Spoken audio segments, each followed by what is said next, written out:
Hashtag Impact Podcast. I'm Regina, your host, and each week I invite you to join me when I'm speaking to the most inspiring changemakers in town.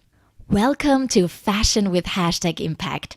This is Hashtag Impact Podcast's first ever live podcast recording in front of an audience. We are recording at the gorgeous Eaton house in central Hong Kong on the 28th of April 2017. It is Fashion Revolution Week, and what better opportunity to address the important issue of sustainability in fashion.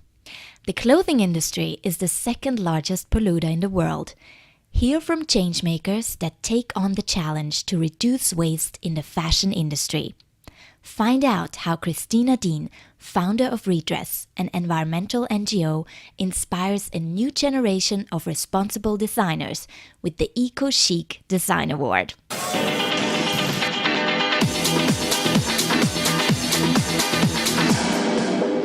Hi everyone, and thank you for coming to today's event, Fashion with Hashtag Impact.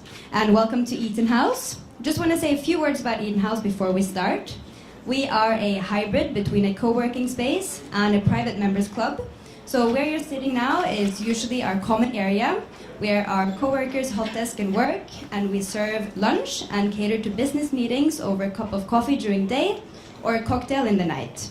Then we also have dedicated desks around the corner, private office suites on the other side, and then we do a wide variety of events. Everything from fintech breakfast sessions to today's event. And we are very proud to be hosting this event with Regina Larco and Hashtag Impact Podcast.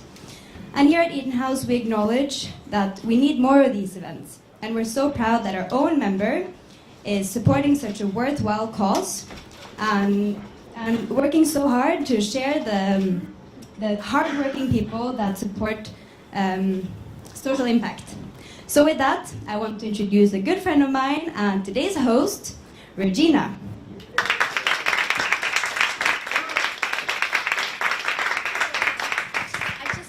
For the first bit of this event, welcome everyone. I will need to hold two microphones, but that's fine. I think that's fine.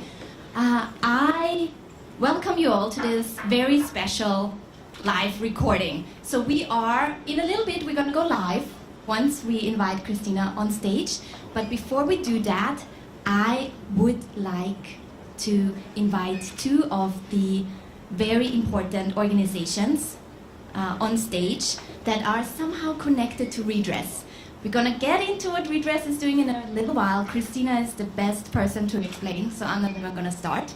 And I also don't wanna waste your time today with a long talk about Hashtag Impact Podcast, because I invite you all to join, download afterwards, and find out more about the people on my show after. So let's just get to it. Welcome, Sarah Fung from Hula, and Jody Chan, where are you? From Givo. Yes, I think, yeah, maybe we have some more microphones. A lot, actually. So we are recording. Hello. We are recording. Shall I start? Welcome, girls. So we have Jody Chan from Givo here. Hi there. Nice to meet you all. What is Givo doing?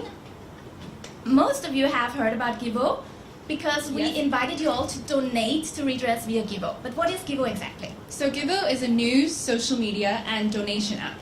The idea is that we want to provide a holistic solution for the everyday donor. You can read up on causes you care about, so customize your news feed. You can donate on the spot. And so I encourage you all to get on that Wi-Fi, actually, Eaton House event, and it's Events 2017. So you can download the app, and if you feel moved, as I'm sure you all will, and inspired, you can find the Redress organization on the Givo app and donate on the spot. Even better yet, we encourage pledging, because I think with technology, we want to find ways to connect people offline and online, and this is the perfect opportunity to do so. Yes, thank you, That was a very long Jody. introduction. Yeah, and you can find out more about Givo, actually, by just going to episode 7 of Hashtag Impact Podcast, and you will hear her story there. Yeah, so Sarah. Hello. Yeah, we just heard from you in episode 14. I Yes, got so very many exciting. so Thank many requests, like, who is this lady? We want to see her live. So thanks for joining. Thank you for asking me, and yeah, it was like great to connect with you. So I just want to explain to you what Hula is. So we're an online platform for the resale of designer product.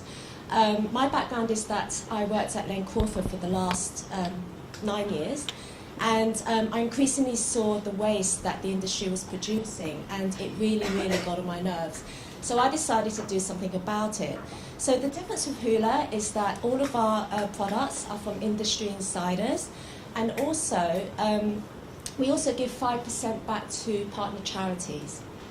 And that is your connection Yes, to exactly. Redress, to one of the charities that you support. Yeah, so how I got to know about Redress was actually I've got a friend called Gloria Yu, and she's a really, really big fan of Christina. And when I was talking to her about my business, she was like, oh my gosh, you need to meet Christina. And it was then that I realised that what a huge impact she would make actually on our business. And also, I think I actually never knew the situation behind this whole kind of like fast fashion and fashion revolution and everything else that we're experiencing.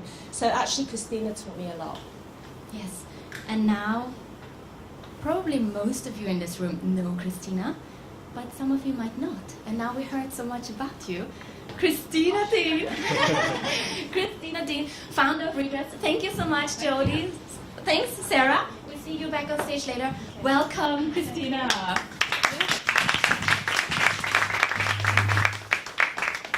Here it is. I think I might have the questions here. Is this your notepad? This is my notepad. Okay, here you go. Are you gonna look in it? Yeah, I might Are you sort gonna of look take in a it? sneak peek at the questions. So, this is still recording. Let me just check once more. Sarah, you make me blush, and thank you for your sweet words. I am equally a fan of yours and the Hula, by the way. And Gibbo, of course, thank you for your support too. Christina, how should I introduce you? I'm not even sure. Where should I start?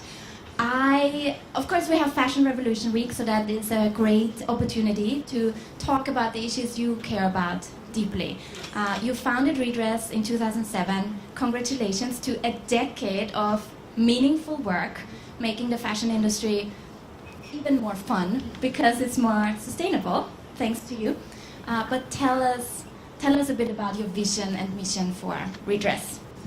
Okay, well, it's the vision and mission for Redress is to really prove that sustainable fashion can be a mainstream solution and to be integrated in the fashion industry. That's kind of like a little bit of a corporate vision. It sounds a bit boring. But the real vision that's in the heart is really to prove that fashion can be a force for good. You know, the fashion industry is enormous. I think if you squashed all of the income into a country's GDP, the revenue of the fashion industry is actually the 5th biggest GDP globally. It's ahead of India and it's ahead of Italy. Like, that is a mega industry, and it's obviously a very important industry if you look at the finances. It's also a really important industry if you look at the creativity and what it means to us as human beings. And so I think that if we could only find that magic solution of creating it as what I love, this force for good, we can help the economy, we can help the people who are making it, and hopefully we can do it in a way that's not going to absolutely damage the environment. So in my heart, I want fashion to be a force for good. Yes, and that there was something that must have happened around like 10 years ago, because your career path took a total turn. I have a good friend of mine here who just flew in from Thailand, I cannot believe it, who is a doctor, studied medicine. So she loves fashion, actually. May I bring that up, Marlene? She loves fashion, and when I told her about Christina Dean from Redress, she was like, I remember her reading about her. It's that dentist who all of a sudden totally changed her life. So how did that happen?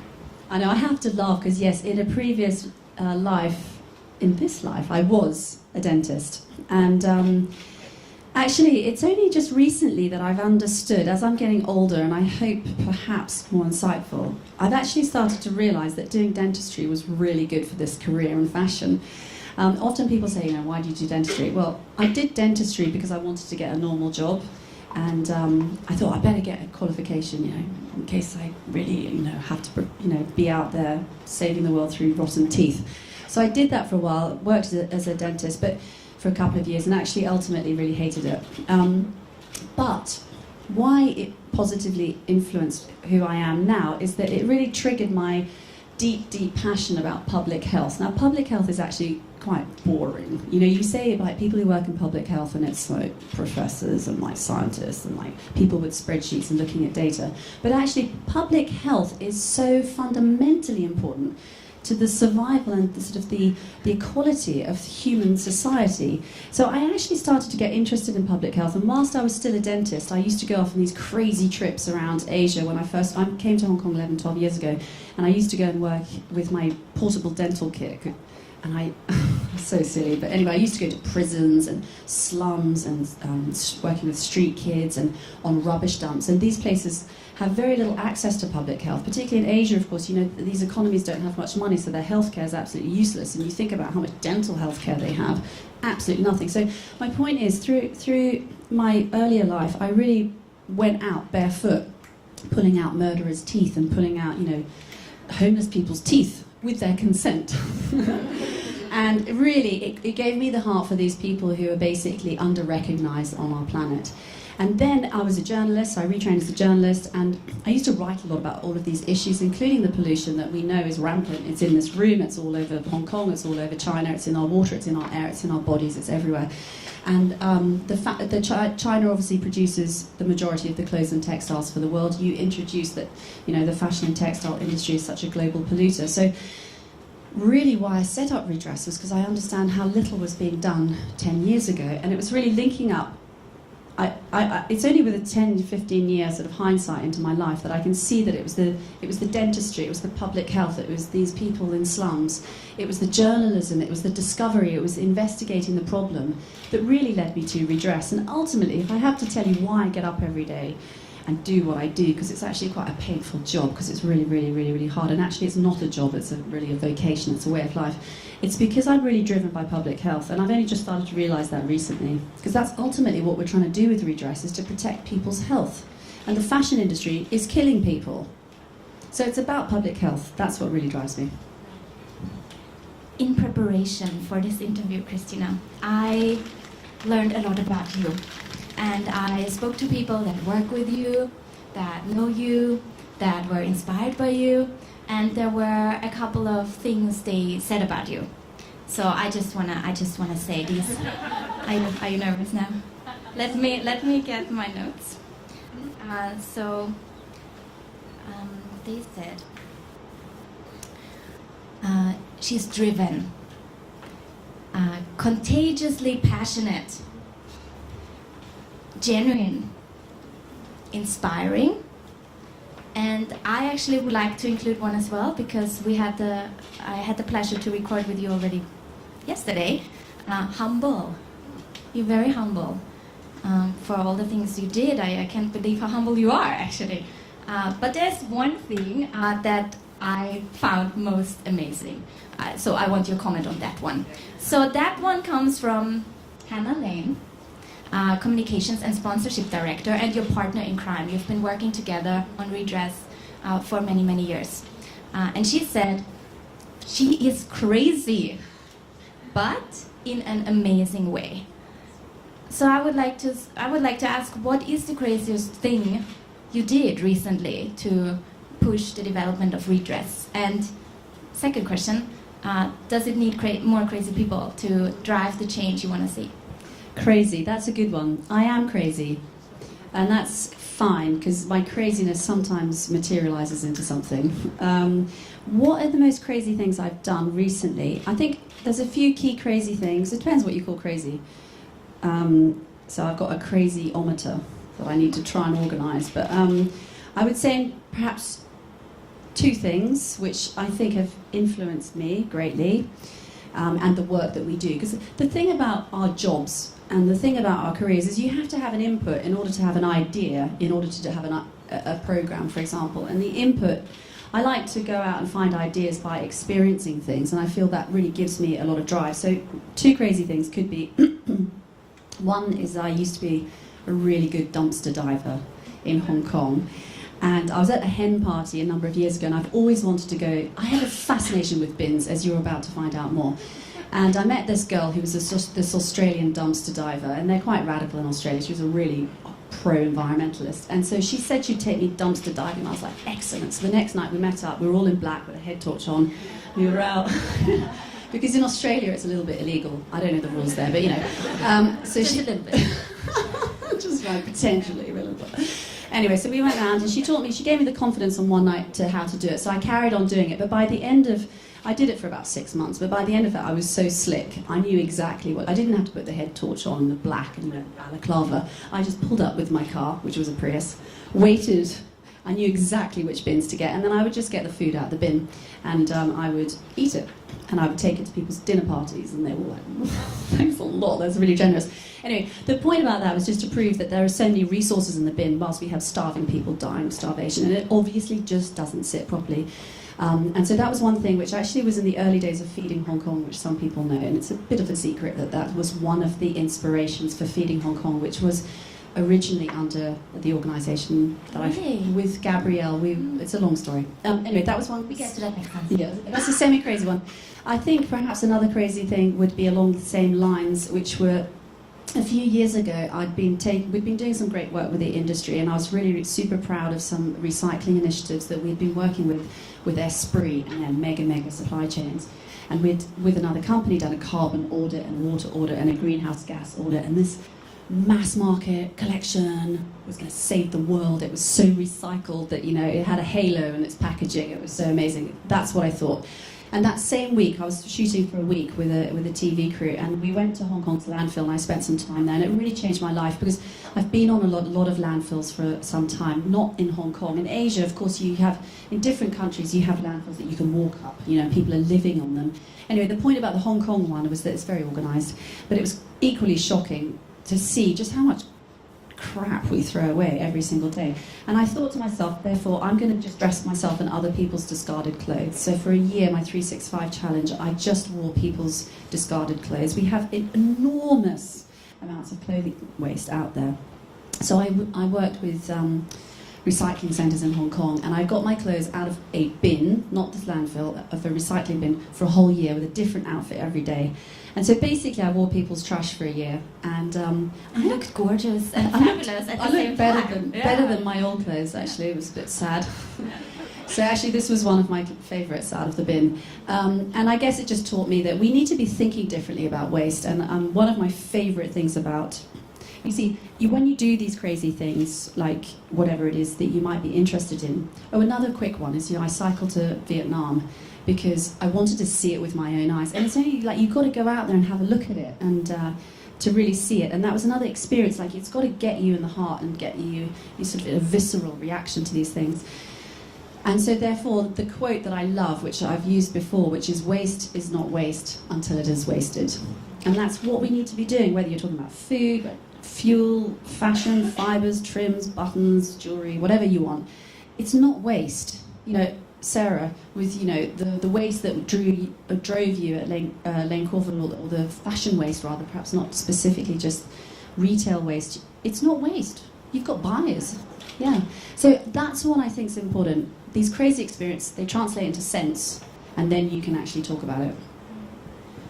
And I understood that watching your TED Talk, I'm going to put all that in the show notes, so people that haven't seen it, they can look at these talks as well that you give about how you were wearing all these clothes out of the bin.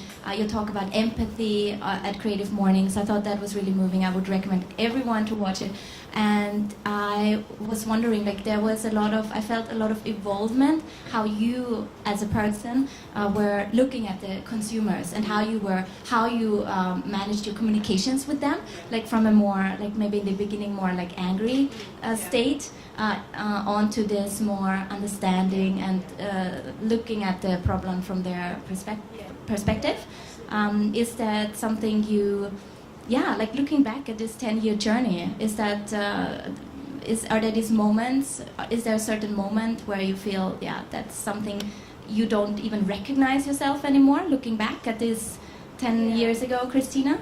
There's a couple of things. You mentioned empathy, and so on empathy, it's actually such a fundamentally important emotion, trait that we all need to have to be able to obviously think from another person's perspective, whether you're the the most successful CEO or the most successful fashion designer in the world or a charity leader. It doesn't really matter what you do. If you're a product designer and you want to design a toothbrush for a disabled person, you need to be able to think from their perspective. So empathy is so important. And I think when I realised, in terms of clothing, I can say the first 5 years of Redress, I was a bit arrogant and a bit stupid, really, because I didn't understand the consumer.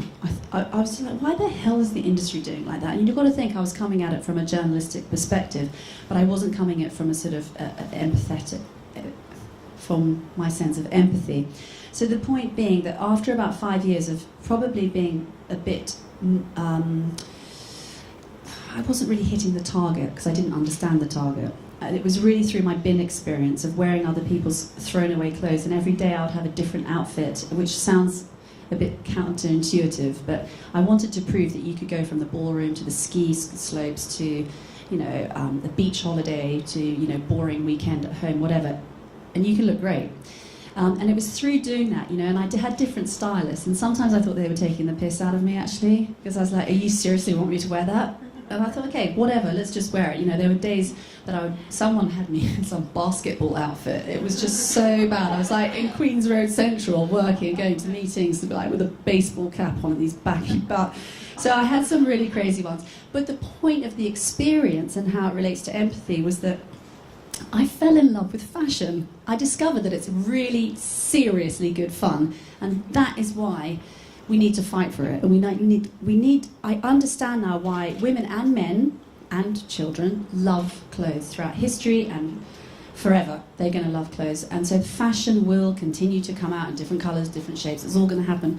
And therefore my empathy was spot on, and now I want to try and make that process more sustainable rather than bashing the industry and consumers on the head saying, stop doing that. It's just not going to work. We have to work within it and make it better. And of course, in the last couple of years, there has also been the EcoChic Design Award that was born out of the Redress journey, and is such a big part of your, I guess, daily life now. I guess I would imagine once, because now you're soon announcing the semi-finalists in the coming week, but I imagine you are working towards September when the big show will happen, and then the preparations for the next one will start right away, right? So we will all find out more about these designers. But how was that first year? Can you tell us about the beginning of the EcoChic Design Award? Yeah, well, I think so. The EcoChic Design Award is our educational, sustainable fashion design competition that really ultimately is helping to change the next gen of designers, which ultimately will definitely change the future of fashion, which you're going to see in frontline fashion. So rewind to the first cycle. Well, that was just EcoChic Design Award Hong Kong only. Gosh, it just seems like a long time ago. I'm trying to think of something that's really insightful about it. Yeah, I could say this. I think rather than just specifically pinpointing that first cycle, I'd rather just say the differences between now and then, and that's fundamentally, the first cycle was 2010-11.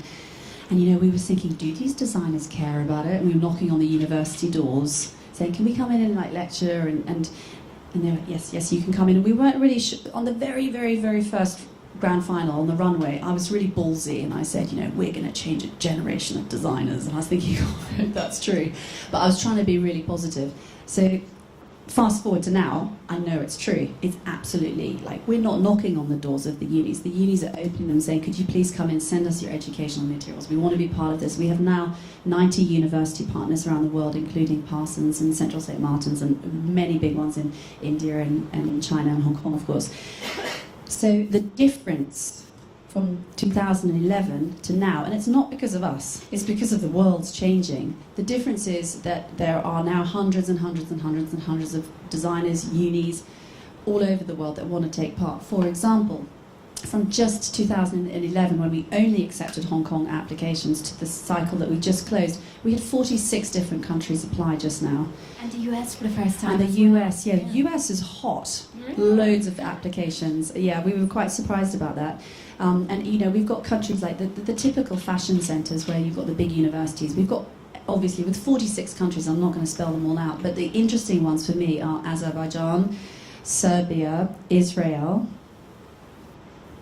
Where's another one? Where's Jill? She's my... Well, I was going to say Azerbaijan, but... I got it, Azerbaijan. Yeah, oh, we had Kazakhstan last cycle. I'm not sure if they're in. The point is, why I love these off-grid fashion countries is because it shows that the millennials, the young next gen have changed. So I'm always looking, when the applications come in, I'm looking for like what countries that I haven't heard of, you know? Yeah. And that brings me to the impact question, of course, something I always demand. I always demand a question, not a question, an answer from my guests. You can ask me a question as well, but maybe later. When I was talking to Hannah, she also said, are we making an impact? This is something that keeps you up at night. This is something you are asking yourself. How do you measure it? Do you measure it, or how do you feel like, yeah, I'm happy with what I do? This actually makes an impact. It's desperately difficult because I know that we're growing. I know that we are making an impact because I see eyeballs, numbers, reach, partners, applications. I see all of it in terms of the numbers that Google tells us. So that feels like the most concrete impact that I can do. Obviously, the problem with education, it doesn't matter if you're educating, you know, women's issues, health, whatever, is that you can educate, but it takes a long time to actually to measure an impact. So, for example, I can't say, yes, if you go out there to landfill, thanks to all the good work of Redress, there's less textile waste in there. And I can't say that there's less water pollution in China. So unfortunately, we can only go by the numbers that we're reaching. It's very difficult to therefore take it to the next level of how much waste and how much environmental benefits we're driving. We would need a very, very big consultancy firm to pro bono do that for us, and we're very open for that. Yes, we're going to ask for that. So whoever is listening here, we're going to look into that. Yes, and now, of course, looking at the time, because, of course, we want to see the documentary as well. Before we start, I want to... Of course, I already saw it. You mentioned you've seen it so many times, and there's always something new you find in the documentary. But what I felt was so moving when we were talking yesterday was when you said, these designers are your extended family, and you're so excited about meeting the new finalists. Can you tell us a little bit about... without giving anything away, but about the designers that we're going to see about? What should the list? How would you introduce this documentary now to our guests? I'll tell you why we made it, and I think that introduces us more. Year on year on year, we meet these incredible designers, and they have the heart, the talent, the push. They want to do it, and that's why we wanted to make the documentary, which is to show their journey, so that you can see what they're going through and how committed they are to the cause. And I suppose when you're watching it, you have to think that these are just 10. There are thousands more out there that are also talented, but we're just telling their story of 10, and there's more and more and more. So it's like this army of young designers who are demanding change. They are young, they're fresh grads. So they're in some ways quite idealistic at that age anyway, but we strongly believe that is really, really the future of the fashion industry. So as you're watching it, when you hear them say X, Y, and Z, you have to think there's another 20 or 30 or 40 who would have said exactly the same thing. And also in terms of the extended family, I'm really excited that we're going to find these 10 people out for our next finals, because they are our extended family, but it's through their actions that we prove our point. So it's a very symbiotic relationship. When we find them, we hold on to them because we're doing it together. We're providing them the platform, but they're providing us with the message to get out there. So it's a symbiotic, very passionate sort of relationship with all of these 10 from around the world, and we always become friends. It's wonderful. Yeah. And there's an even more exciting thing growing out of this with your BYT, social impact business. But this will be the teaser for after the documentary. So while we talk, we can move so that yes, we are very good here. We can move down. I'm gonna stay around with Christina while the screen comes down. Yes? Just take a risk and go for it. Well, for any designers thinking of applying to next year, I'd say absolutely do it, but beware, because the quality and the competition is getting really, really high. So I think we've really seriously proved tonight that, you know, we can do more and do better with the fashion industry. When it comes to sustainable fashion, you do not have to compromise on style.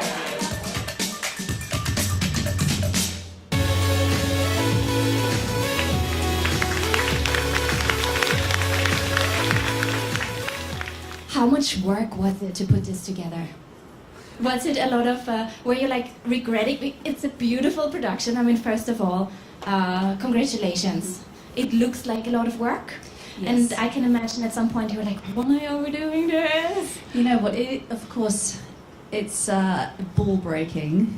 But the good news is, I think, that with our partners at Mustard who produced it for us, Lindsay Robertson particularly is a friend of mine, and she went beyond the call of human duty to make that thing happen for us. So, and I think that's really the only reason we survive at Redress is because we have friends, and I mean friends in the very big sense. So it was incredibly hard work, but it was also much on her side and her team that really went, as I said, they went beyond where they should have gone to.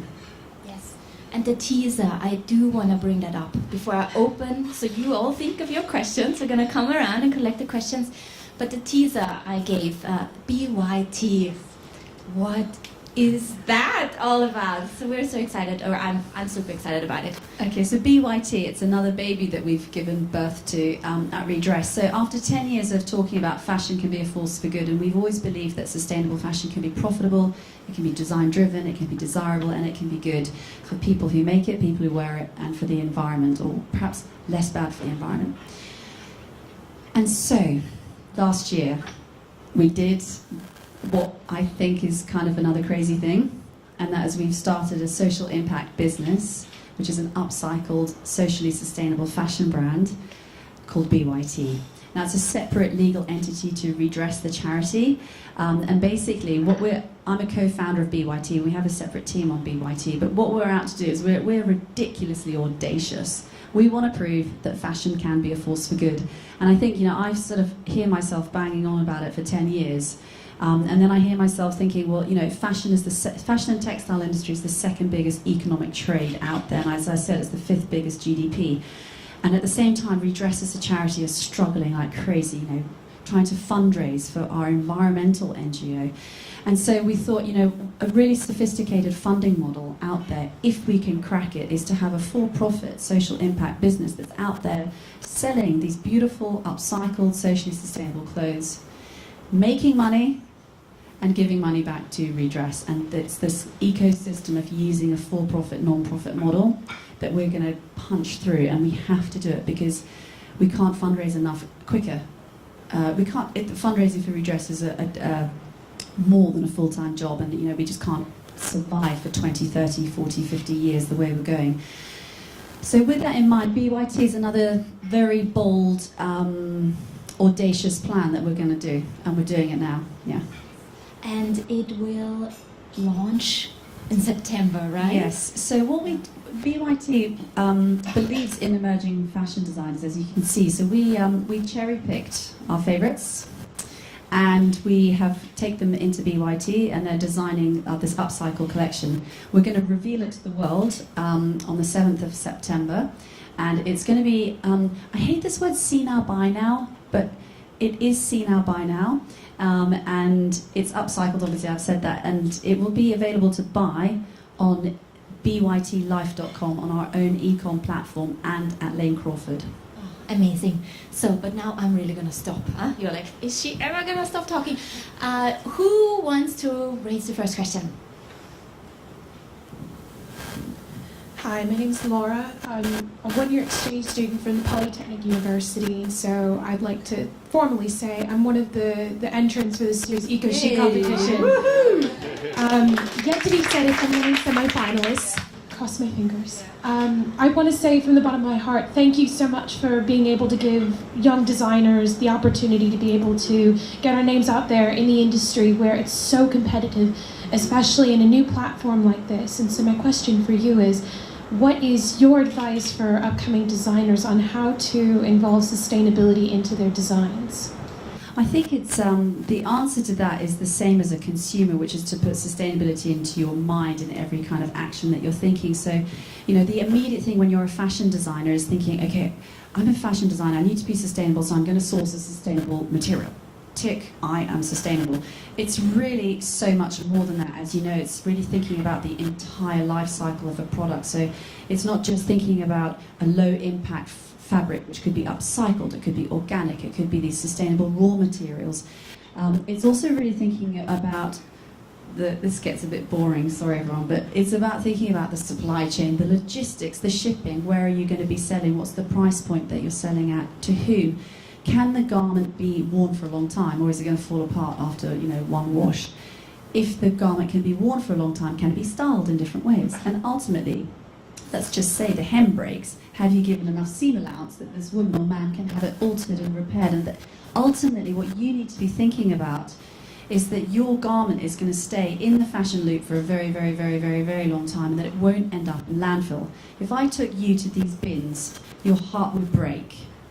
And I have taken lots of designers to the bins, and their heart break because they put so much love, passion into every little detail of the hem and the stitch and the button, and then some consumer just chucks it away.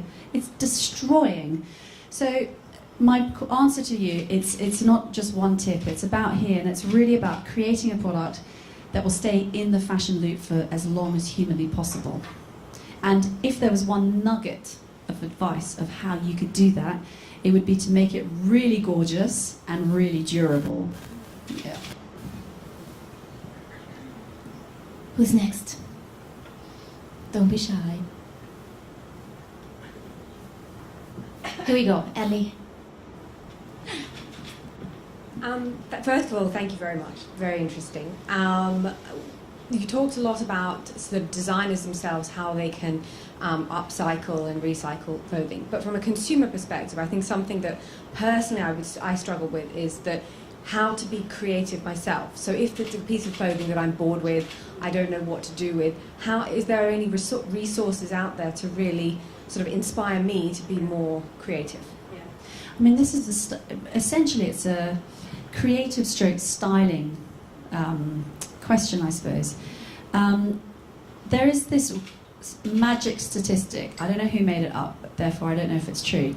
But there's this 80-20 rule, and it's a famous 80-20 rule. But they say in generally that we wear 20% of our wardrobe for 80% of the time, which means that just forget the designers for a moment. We're all sitting on 80% of our money and resources that are locked away, collecting dust in our wardrobe. And I know Cheryl's definitely nodding at this because she's very passionate about this one.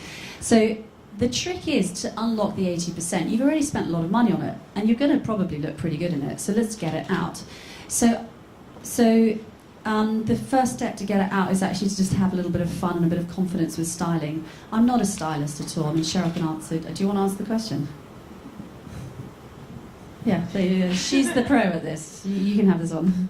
I think in the work that I do with so many I hate to use the word normal women, but I work with real women to reassess their wardrobes. And 80-20 is the given. I suppose in my experience it's probably more like 70-30. But the truth is, women have amazing clothes and they just need a little bit of inspiration. I know it can either come from a professional source like me, or it can come from Pinterest, it can come from YouTube, it can come from magazines. But it's about taking your clothes and thinking about what is it you love about them, and then how can you make them last not just longer but all through the year. One of the things I kind of write about is taking pieces and saying, in your head this is a summer piece, in your head this is a workwear piece, in your head this is a piece that's a special occasion piece. Well, it's about actually thinking about that clothes and saying how can it transcend that one box that you've put it in, and that's how you really start to maximise the cost per wear of your clothes. I'm going to give you a couple of quick practical tips on that. So the first thing, someone in my office right now is doing this thing. So this is something to make you think differently about clothes. She's doing this challenge called the 13-31 challenge. And basically she's just picked 3 items, separate items, for 31 days.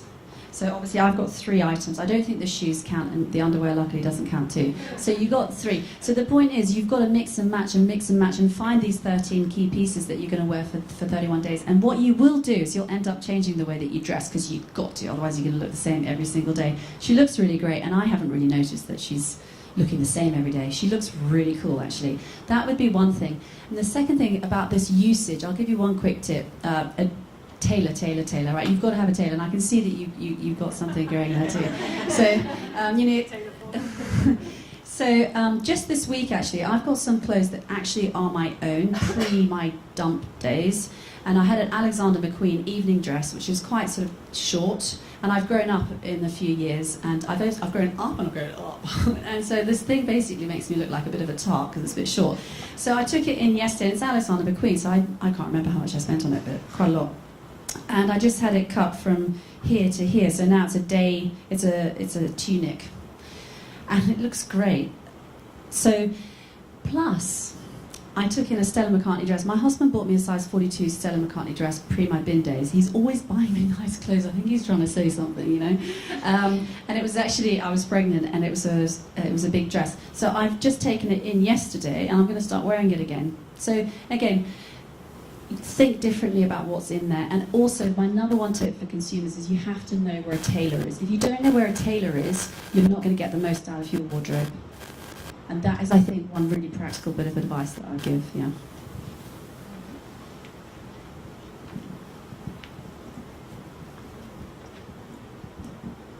Hello. So if we're not taking it in, because we may have expanded our wardrobe, or out of our wardrobe, where do we take our old clothes to? Where's the best guaranteed place that it will go through that recycling process? Well, okay, so the question is really around clothes that you don't want anymore, whether you've grown out of them, grown out, whatever. So the thing is, the number one easy answer is obviously it's never going to go into the landfill. In Hong Kong, 306 tons go into landfill every day. So obviously it's not going in the bin, number one. But number two, if you're trying to be quite clever about this, what you are trying to do is to keep the garment in the fashion loop for as long as possible. You don't really want to put it in a recycling bin yet, if you're trying to be like uber VIP on how you do it. So for example, if it's a really good quality dress, like a designer dress, you could sell it, or you could swap it with a friend, or you could donate it to charities who are doing clothing drives. We do them, for example. Ultimately, what you're trying to do with a good quality product is keep it at the product level. You don't want it to be going down into the recycling world. So if it's great quality, I would swap.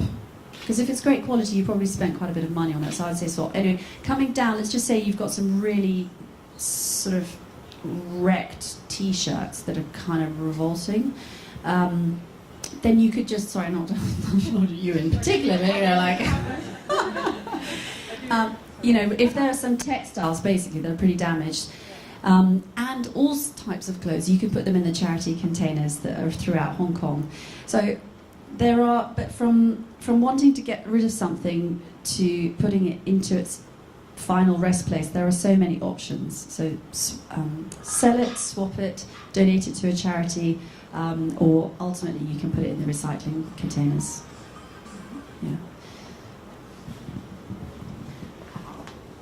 We have our youngest participant today. I'd just like to ask for people as a consumer, how can we get hold of sustainable clothes? And if we can't, then when can we? I think you're going to take over the world one day, I think. Well, it's possible to buy more sustainably produced clothes. You do have to do a bit of legwork online and legwork on the streets. There are, the big global brands are making eco collections and recycle collections. So, if you gave me $500, and I'm really terrible at shopping, but I know I could go out there and buy some nice things that are recycled or fair trade in Hong Kong, organic. It would take me some time to do it. You could, of course, buy online, because a lot of the fashion industry has changed so much, so many new emerging brands or mid-market brands, and the e-com platform has allowed us to shop from wherever we want in the world. So I would say, of course, go online. For me, my sort of nirvana of sustainable fashion shopping, I think, goes without saying. It's using second-hand clothes or upcycled materials or recycled. I'm really not a fan of using virgin resources for clothes, because I know that there are so many resources out there. So, and the second part of your question was, when are we going to get more? We're going to get more when people start pushing the agenda. People like you go and you tell more of your friends, and all of us, whether you're your age or much older, need to be making much more of a noise to our brands. They need to be shaking with nerves about how the consumer trends are changing. And consumer trends are changing so much. I mean, the recent research that's widely widely reported is that 65% of consumers in emerging markets they say they will actively seek out sustainable fashion, compared with 32% in developed economies. And there's loads of research to suggest that. Things like Fashion Revolution, which is this big global movement to demand transparency for how our clothes are made.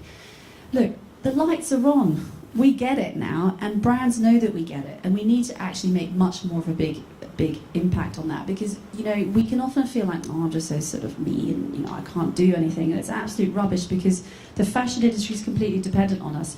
In the True Cost documentary, Stella McCartney says something great. I can't say it as well as she did, but her point was, if you don't like it, don't buy it, and push for something else, because then the industry will react. Now, I'm really, really lucky, because I've climbed my way into the boardroom of some of these big brands, and I know that they take it very, very seriously, what's going on social media. They listen, they are. So it's like a chicken and egg. I hate it. People bang on all the time, like, oh, the brands say the consumers don't want it, and the consumers say, well, the brands don't give it to us.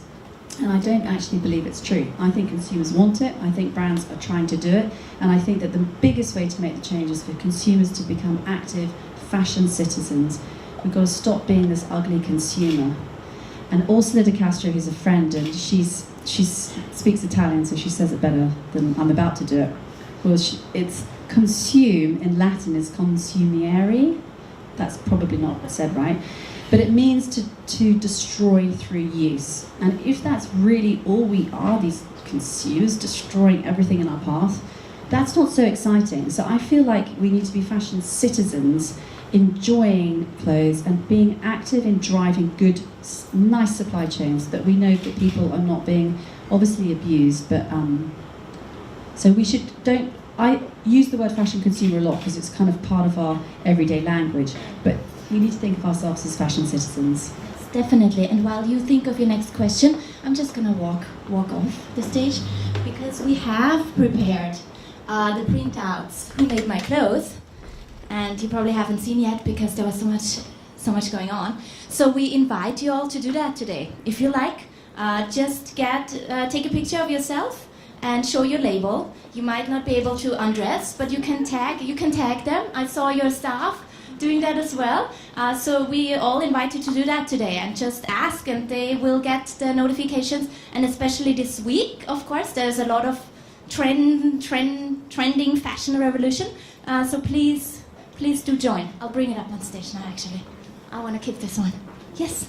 Okay, should I ask my question now? Yeah.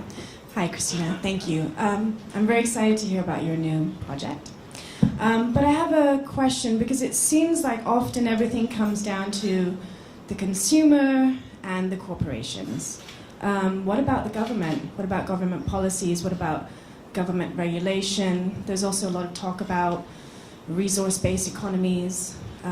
So I'm interested to know what you think. Do you work with the government, and how could we, collaborate between corporations and governments? Yeah, that's a really big question. I can only answer it in the few snippets of my perspective on that. So we don't explicitly work with the government.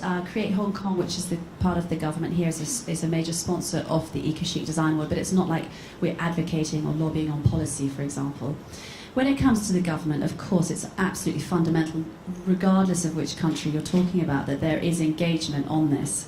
Now, if I could talk about the China government, I'm not an expert on China government policies, but the top line is that over the years, obviously, we've seen China's pollution become so critical that it's actually causing huge human suffering, and the environmental cost of actually cleaning up the cost of cleaning up the pollution is significant. And when it's so significant that you can look at the loss of productivity from sickness and ill health and the lack of clean resources. And when a government, and this is just in general, identifies that they're actually spending more money cleaning up an industry than they are, for example, on exporting and driving exportation tax, they have to do something about it. And what has been very interesting over the last number of years is the China government has changed their environmental policy. So much so, they're pushing the circular economy across, textile, food, pulp,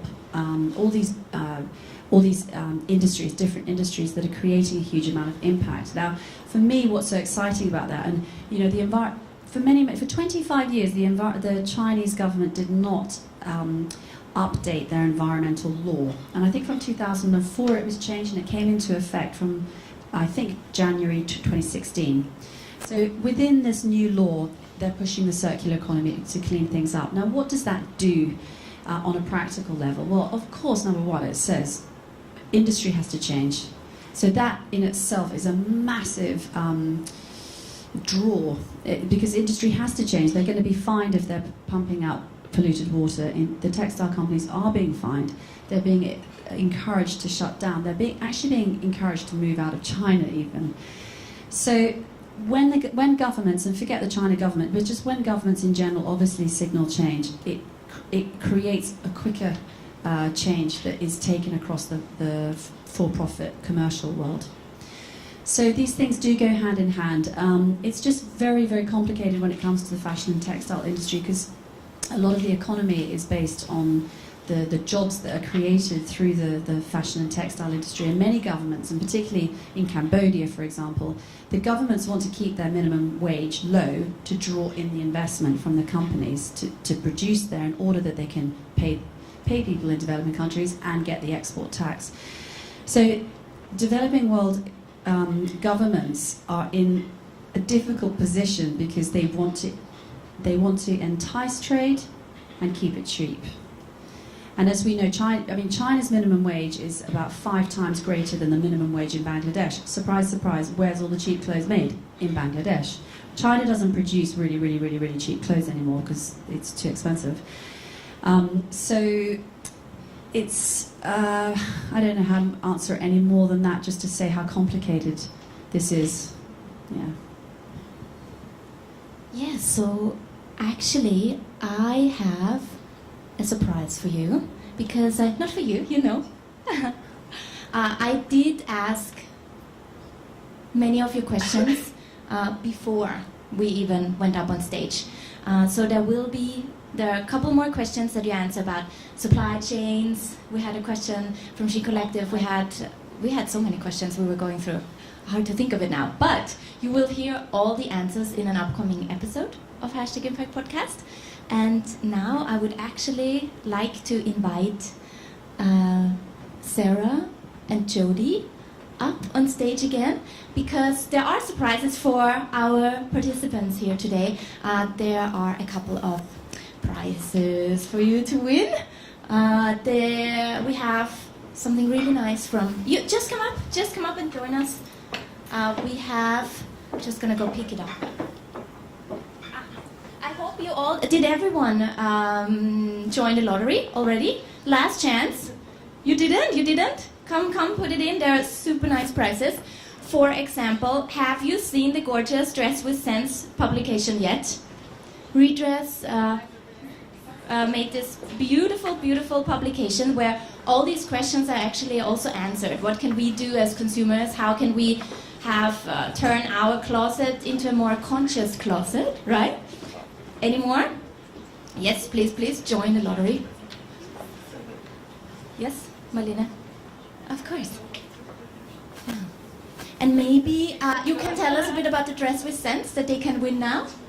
Yeah. Okay, so because I'd spent so long in the bin salvaging clothes and bringing clothes back into the loop, from cleaning them, repairing them, DIYing them, restyling them, our team at Redress, myself and 2 other colleagues, wrote a book, which was another ball-breaking experience, and I don't even have testicles, but I think it was really tough.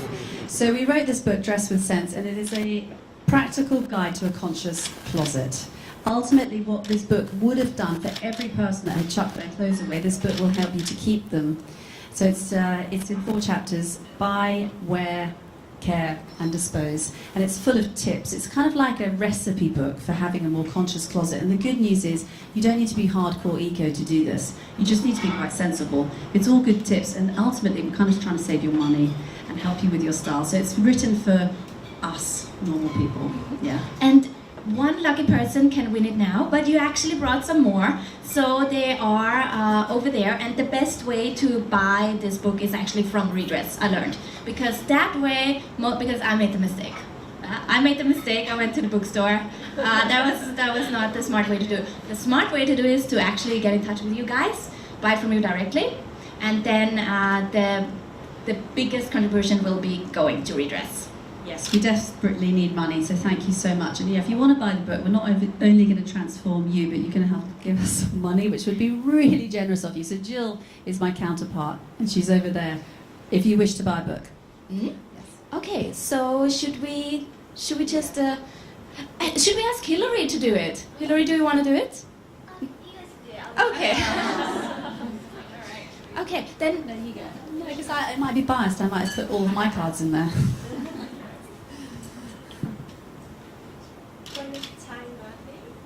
Guinness Tan Murphy has won the Dress with Sense book. Yay! And actually, you will be on stage later as well. Yeah. That will be a surprise. Yes, this was for you. Then we have, of course, Sarah from Hula has something really exciting for you guys as well. It isn't part of the lottery, but I have all of these vouchers here. So if anybody wants a $200 voucher to shop on Hula, then come and see me afterwards. That's all. Yes. Of course, then there will be the donations to Givo that we really need to encourage you to do. Yes. Before you leave. So similar, as Christina said, you don't have to be super hardcore eco to be participant in the sustainable clothing or just sustainability in general. You don't have to be a hardcore person who donates. What we encourage with Givo is that every small amount matters, and what we do is with technology, we actually partner with organizations such as Stripe. So if you haven't heard of them, they're kind of like PayPal, and they give us great discounts for partners with charities, and Givo doesn't take a cut at all. So I don't know if you know this, but sometimes with crowdfunding sites, they take a huge cut of what you donate to charities. But what we want to do is kind of remove that kind of middleman and make it accessible through your phone. So if you haven't already, do download Givo, do it here, do it at home, and donate to Redress, because you can be the lifeblood of NGOs. Fundraising is a constant struggle, so every little bit does count, and even better if you pledge for the long run. Yes. And then there is another gorgeous prize. Lula, the Eaton House has prepared something really nice. Drinks on the house for 2 winners. I want to win that.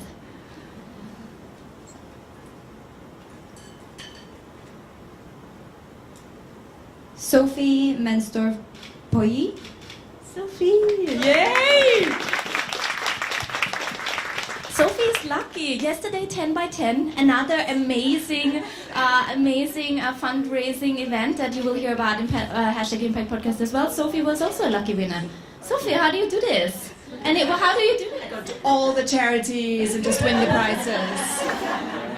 So thank you so much. And now, when we're all standing together here so much, first of all, I have to thank a lot of people that were involved in this event today. First of all, of course, Christina, you took the time, my guinea pig, so to say, because this was the very first ever recording in front of an audience. Usually in my podcasts, there are not people staring at us while we're talking, so you can go check that out, how it usually sounds. But this was a really pleasant experience, and I hope we can do more of these kind of events in the future. So thank you. Thank you to Givo and Sarah, who have been featured on Hashtag Impact Podcast before, so you will get all the information. Don't worry, you don't have to write it down now, but you will hear more from Givo in episode 7. We have episode 7 here. I should have prepared numbers, actually. We have episode 14 here, Hula and the amazing things they do when it comes to fall in love with pre-loved clothes. So we have episode 16. You already have a number as well. So you can go then and hear what you heard today again, plus the question that you didn't hear answered yet. And then we have some more people here in the audience that are actually already featured on Hashtag Impact Podcast. Are you excited to see their faces? Yes. We have Sue To Me, who is, come up to us. So this is Sue Toomey. She is the executive director. Did I say that right now? You're right. Hands on Hong Kong. That's right. And Sue is the accidental first guest of #Impact Podcast. And you, The guinea pig. you are also a guinea pig. Another guinea pig right there. Right. Yes. So you can hear Hands on Hong Kong story in episode 1. We have Gwyneth. We have Gwyneth in your founder. Is Sean Seibler, Clean the World, recycling soap to For reduce hotels, waste another- as well. Not just we have reduced waste, textile reduce waste, From the hotel industry. hotel industry, episode 10. Hands on Hong Kong is connecting volunteers to all these amazing organizations. Who else? Is anyone here? Did I forget? Belinda, come up. We have Belinda Poole. She is featured in episode 12. Another volunteer matchmaker right there. Thank you for coming. Thank you. Yes, and I interviewed Sarah and you, actually together with this co-host. Marlene, come up, now you have to do it. Marlene Hofer is featured in episode 12 as my co-host in crime. Yes. We have to say thanks to Lula from Eaton House. You want to come up again? Yes, thank you for having us. Is anyone of the guests missing? We have an upcoming guest, Ines. Upcoming guest of #Impact Podcast, female entrepreneurship. There are a lot of women in here today, so female empowerment. And then, of course, I want to say huge thanks. Celia, come up. Celia Berkhoek from Jus Campagne is what should I call you? One of my best friends and volunteer for #Impact Podcast, partner in crime. And Christina, she was the reason why I found out about Redress, because she connected me to Sarah, who then told me about Redress and Christina. So it's all a circle. And I have to say thanks to the wonderful friends here that all came, all the people interested. Peter, thank you for your support. Jumpstart Magazine for coming. Did I forget to mention anyone? Thank you all. There will be hopefully many more recordings like this. And thank you all. I think we made it. Thank you all. Thank you. And of course, the last thing I forgot, there's always one thing I forget. Oh God, thank you. There is a thing I recently learned.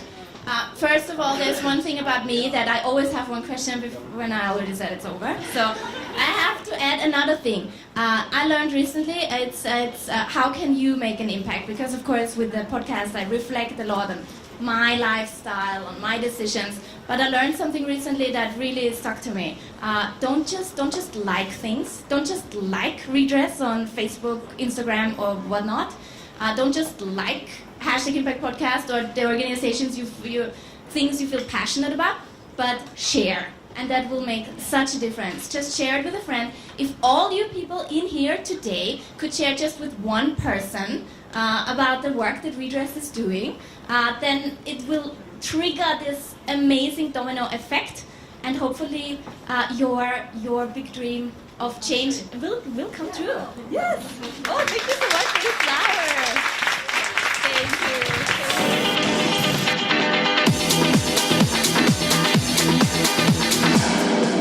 Thank you so much for joining us at Fashion with #Impact. I hope you enjoyed this experience.